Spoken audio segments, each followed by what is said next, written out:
गर्मियों के दिन आ रहे हैं और महालक्ष्मी सेल्स आपके लिए तैयार है लेटेस्ट कंज्यूमर अप्लायंसेस के साथ। Branded air conditioners, best brands, best offers के साथ आपके लिए अवेलेबल है महालक्ष्मी सेल्स में। एयर कूलर्स जो आपके पूरे घर में ठंडी हवा से आपके दिन को और खुशनुमा बनाए। Single door refrigerator, double door refrigerators, inverter battery, deep freezers, visi cooler, LED televisions, semi and fully automatic washing machines, water purifier, RO plus UV, आटा चक्की, water dispensers, water coolers, mini refrigerators, सभी appliances best brands के best offers के साथ आपके लिए available है Mahalakshmi sales में। कल्याण डोंबिवली महानगरपालिकेच्या कारभारामुळे नेहमी चर्चेत असते। आज देखील केडीएमसीच्या आरोग्य व्यवस्थेमुळे पार पडलेल्या स्थायी समिती सभेत सदस्यांनी या आरोग्य व्यवस्थेचे धिंडवडे काढलेत। केडीएमसी रुग्णालयात साधे बँडेज उपलब्ध नसून काही ठिकाणी उपलब्ध असलेले बँडेज निकृष्ट दर्जाचे, त्यामुळे नागरिकांच्या आरोग्याशी खेळण्याचं काम केडीएमसी प्रशासन करत असून या प्रकरणी दोषी असणाऱ्या अधिकाऱ्यांचं निलंबन करण्याची मागणी करण्यात आली आहे। केडीएमसी रुग्णालयात साधे फ्रॅक्चर झालेल्या रुग्णाला बँडेज उपलब्ध नसल्याची बाब सदस्य दीपेश म्हात्रे यांनी स्थायी समिती सभेत निदर्शनास आणून दिली आहे। मागील महिन्यात केडीएमसी प्रशासनाला औषधांच्या साठ्याबाबत विचारणा केली असता 3 महिने पुरेल इतका औषध साठा उपलब्ध असल्याचं उत्तर प्रशासनानं दिलं होतं। मात्र आज एका कर्मचाऱ्याला फ्रॅक्चर झालं असताना फ्रॅक्चर करण्यासाठी बँडेज उपलब्ध नव्हते। 50,000चे औषधं खरेदी करण्याचे अधिकार केडीएमसी प्रशासनाला असताना देखील हे बँडेज खरेदी न केल्यानं या प्रकरणी निष्काळजीपणा करणाऱ्या आरोग्य अधिकाऱ्यांना निलंबित करण्याची मागणी स्थायी समितीच्या सभेत भाजपा नगरसेवक दीपेश म्हात्रे यांनी केली आहे। आज आरोग्याचा विषय झाला।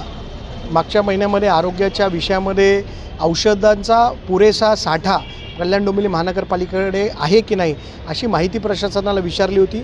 माहिती प्रशासनाने दिली की आमच्याकडे पुरेसा 3 महिने पुरेल एवढा साठा आहे। परंतु आज एक आमचा जो कर्मचारी आहे त्याचा पाय फ्रॅक्चर झाला, त्याला फ्रॅक्चरला बँडेज लावण्यासाठी देखील बँडेज उपलब्ध नव्हती आणि त्याच्यामुळे प्रशासनाची ही हलगर्जीपणा बघता प्रशासनातल्या काही अधिकाऱ्यांना निलंबित केल्याशिवाय अधिकाऱ्यांमध्ये सुधार होणार नाही असा निर्णय स्थायी समितीने घेतलेला आहे आणि 50,000 रुपयाची इमर्जन्सी मेडिसिन मागवण्याचे अधिकार असताना देखील त्यांनी कोणतीही कारवाई केली।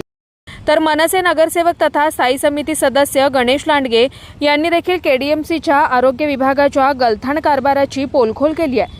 केडीएमसी रुग्णालयात बँडेज उपलब्ध नसून काही ठिकाणी उपलब्ध असलेले बँडेज निकृष्ट दर्जाचे असल्याची बाब लांडगे यांनी स्थायी समिती सभेत निदर्शनास आणून दिली आहे। त्यामुळे नागरिकांच्या आरोग्य व्यवस्थेत निष्काळजीपणा करणाऱ्या अधिकाऱ्यांवर कारवाई करण्याची मागणी गणेश लांडगे यांनी केली आहे। सकाळी मला एक फोन आला, आमच्या प्रभागामध्ये एक नागरिक राहतात, तर त्यांना फ्रॅक्चर झालेलं म्हणून मी रुक्मिणीबाई दवाखान्यात गेलो। दवाखान्यात गेल्यानंतर तिकडे गेल्यानंतर असं समजलं झालं की बँडेज हा स्टॉकच नाही, पण एक स्टॉक होता तो बघितलं तो आम्ही ओपन केला, बघितलं तो एकदम निकृष्ट दर्जाचा होता की तो बँडेज आहे तो आपण समजा पाण्याखाली धरला तर त्याचं पूर्ण जे सिमेंट आहे ते निघून जातं आणि कॉटन एक टिश्यू पेपरसारखं आहे। तर या गोष्टी मी आज स्टँडिंगमध्ये त्या दाखवल्या।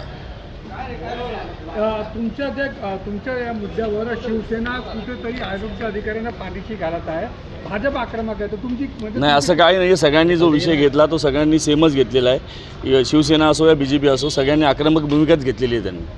तर अधिकाऱ्यांनी कारवाई केली जाणार नाही आणि त्यांना मुभा द्या, यावेळी तो काल नोटीस पाठवा असं पण भूमिका घेतली नाही, पण त्याच्यावरती आम्ही ठाम राहणार, मनसे म्हणून आम्ही ठाम राहणार की अधिकाऱ्यांवरती कारवाई झालीच पाहिजे। पट्टी तुम्ही जी आणलेली त्या पट्टीमध्ये काय नेमकं कशा पद्धतीची क्वालिटी आहे आणि अधिकाऱ्यांवरती काय कारवाई व्हावी, काय नेमकी तुम्ही मागणी? कसं झालं की जी पट्टी आणलेली आहे ती पट्टी एकदम निष्कृष्ट दर्जाची आहे की त्याच्यावरती जे सिमेंट आहे हे लगेच निघून जातं। पण आपण जेव्हा जातो मेडिकलमध्ये मेडिकलमधनं जी गोष्ट घेतो चांगल्या क्वालिटीची, तर ती चांगल्या क्वालिटीची ती पाण्यामध्ये धरल्यानंतर ती व्यवस्थित त्याचं बँडेज आणि सिमेंट हे प्रॉपर हाताला लावलं जातं। आता काय मागणी केली अधिकाऱ्यांची मागणी की अधिकाऱ्यांना याच्यामध्ये सस्पेंड केलं पाहिजे आणि अधिकाऱ्यांवरती कारवाई झाली पाहिजे। एकूणच या घटनांवरून केडीएमसी प्रशासन आता जागं होणार का असा सवाल नागरिक करतायत। कुणाल म्हात्रे, स्वानंद मीडिया, कल्याण। ताज्या घडामोडींसाठी स्वानंद न्यूजला सबस्क्राइब करा आणि बेल आयकॉनवर क्लिक करा।